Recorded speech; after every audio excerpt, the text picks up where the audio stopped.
Storm. Yeah, big storm. Big storms here. The coast cams earlier, and wow, what a show. It's impressive. Yeah, it'll get really pretty wild at the coast. For the valleys, I don't think this is going to be that big of a deal. We've got the wind advisory. Yes, it will get windier later on this evening. For most of us, it has not been a very windy day so far, but we didn't really expect much until about this time anyway. Look at the coast right now. This is our Lincoln City sky cam.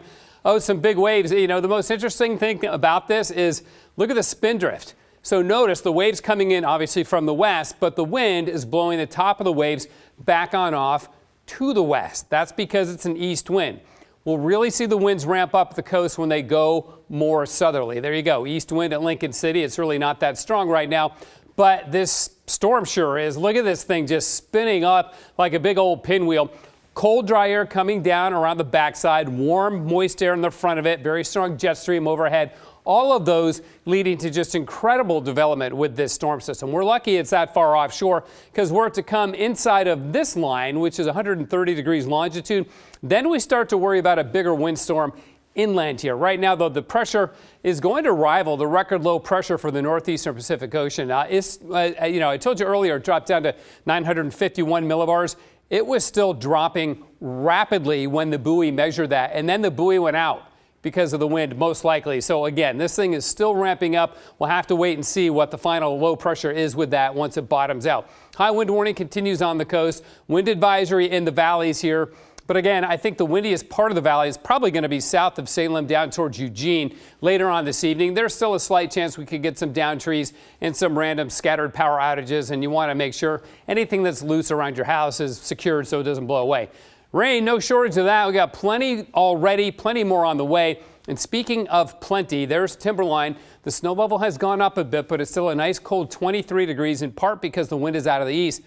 But in the last 2 days, 31 inches of snow at Timberline. Their base now is up to 60 inches, which is amazing for this time of the year. And there's another foot plus on the way, much of that falling overnight tonight into the early morning hours tomorrow. We're 46, and look at the airport, sustained at 31. So again, I-205, kind of the borderline there, just between the strong east winds east of 205 and really not much wind when you get on out to the west. Another shot at Timberline for you again, 23 degrees and that 31 inches in the last 2 days. So here's our bomb cyclone spinning up as we thought that it would. All the forecast models pretty consistent with that.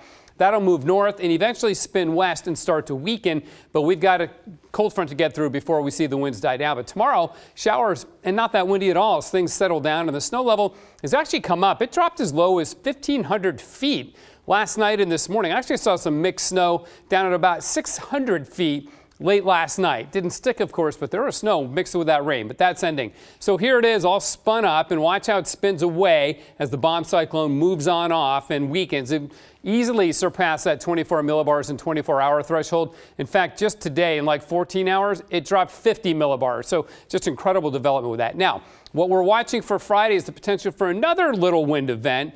This one, a different type of system. It's not going to be a bomb cyclone, but it's a lot closer to us. So we'll have to watch the coast, see if we get any more wind advisories for that. And then the rainfall, we're looking at probably another half an inch to an inch in the valleys here in the north, and then more on the coast in southern Oregon. So we'll avoid any flooding here.